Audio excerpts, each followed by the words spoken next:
Oke baik, assalamualaikum warahmatullahi wabarakatuh teman-teman. Terima kasih telah mengklik video ini dan selamat datang di Teman Cerita Channel. Apa kabar teman-teman semua? Semoga teman-teman semua dalam keadaan yang sehat walafiat. Dan untuk teman-teman yang baru datang di channel ini atau baru bergabung di channel ini, admin ucapin selamat datang. Oke baik, kali ini kita akan membahas satu pembahasan yang lagi viral teman-teman, yaitu tentang polisi makan polisi dalam tanda kutip. Namun pada kesempatan kali ini kita tidak membahas tentang kronologi, kejadian, ataupun sebab awal dari peristiwa ini. Namun yang akan kita bahas kali ini adalah kejanggalan apa saja yang menyelimuti kasus penembakan Brigadir J ini. Yang pada akhirnya kasus ini menarik juga seorang anggota kepolisian yang terlibat dalam kasus ini, yaitu Irjen Verdi Sambo. Untuk itu ayo kita masuk ke dalam pembahasannya. Namun untuk teman-teman yang ingin mengetahui tentang kasus ini secara mendalam atau kasus ini secara keseluruhan, teman-teman mungkin bisa cari di channel yang lain atau channel yang memang membahas tentang peristiwa ini atau kejadian ini. Karena pada kesempatan kali ini di video ini admin tidak membahas itu. Admin hanya membahas tentang kejanggalan apa saja yang menyelimuti kasus kematian Brigadir J ini. Untuk teman-teman yang belum subscribe, untuk subscribe dan nyalakan tombol loncengnya agar teman-teman bisa mendapatkan info terbaru dari teman cerita.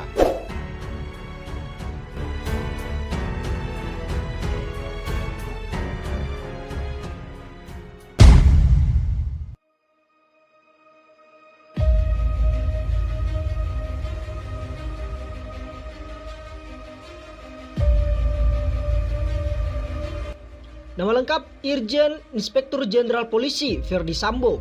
Ia lahir di Baru, Sulawesi Selatan pada tanggal 19 Februari tahun 1973. Pria yang berumur 49 tahun ini menikah dengan Putri Chandrawati dan telah dikaruniai 3 orang anak, masing-masing berumur 17, 15, dan 1,5 tahun.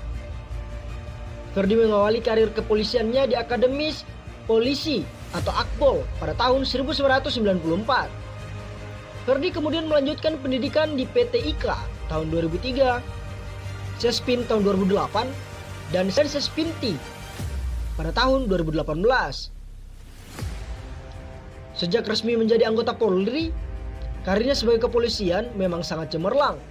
Puncaknya ketika ia menjabat sebagai Kadif Propam Polri sejak tanggal 16 November tahun 2020.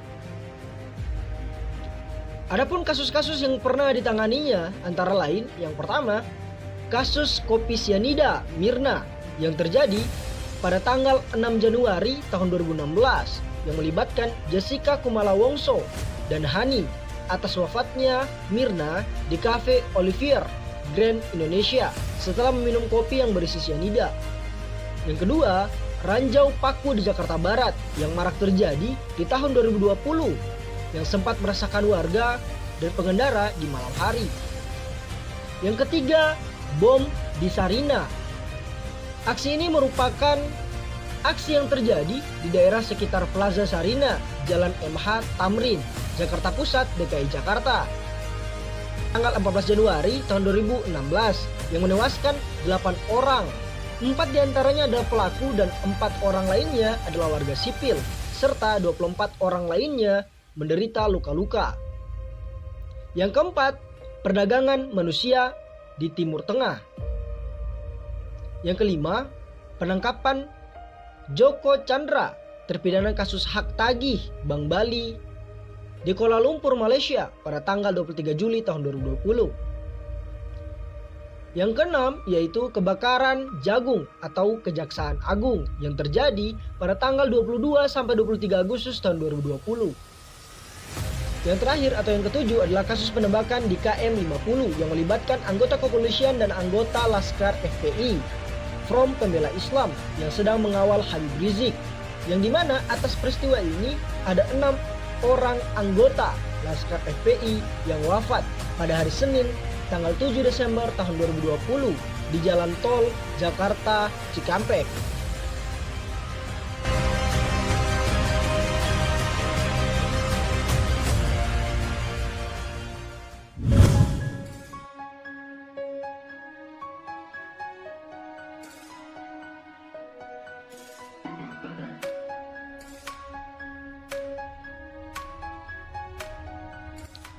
banyak netizen yang menyamakan kasus penembakan Brigadir J dengan kasus KM50 yang menewaskan 6 anggota Laskar FPI. Bahkan ada juga yang mengaitkan dengan kasus penangkapan Joko Chandra hingga kebakaran di Kejagung 2 tahun lalu yang diduga dipenuhi dengan kejanggalan.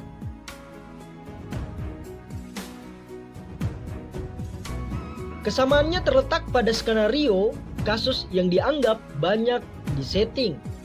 Jika teman-teman ingat, kasus KM50 terjadi pada tanggal 7 Desember tahun 2020.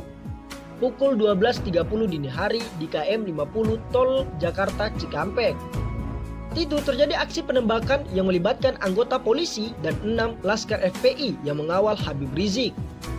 Akibat peristiwa itu, 6 anggota FPI pun tewas.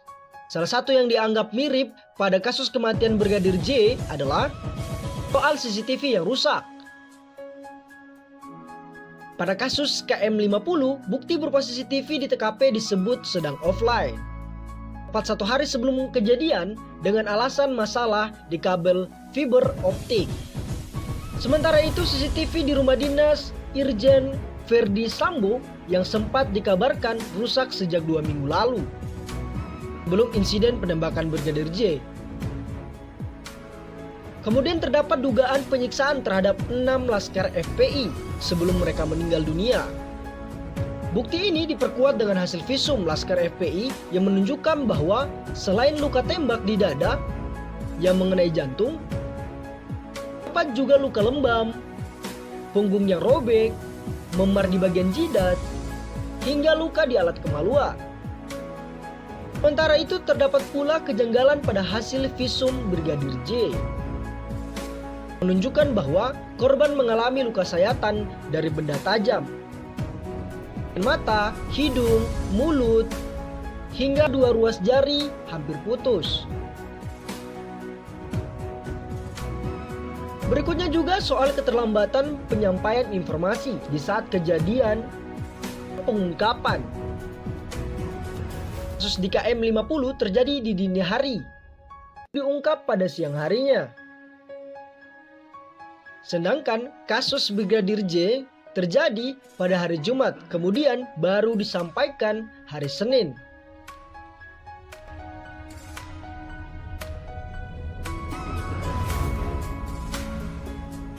Sempat ada dugaan pelanggaran untuk melihat jenazah Brigadir J sewaktu akan dimakamkan.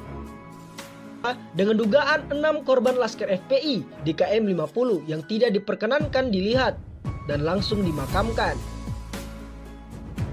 Yang tentunya jadi sorotan adalah keterangan yang selalu berubah-ubah dari pihak kepolisian terkait peristiwa yang terjadi. Jadi apakah semua ini kebetulan atau hanya sekedar skenario saja?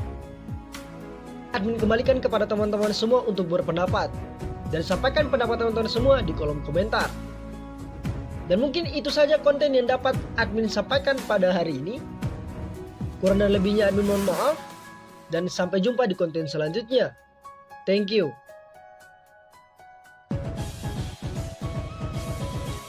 Sahabat Kompas.com, kasus tewasnya Brigadir Yosua alias Brigadir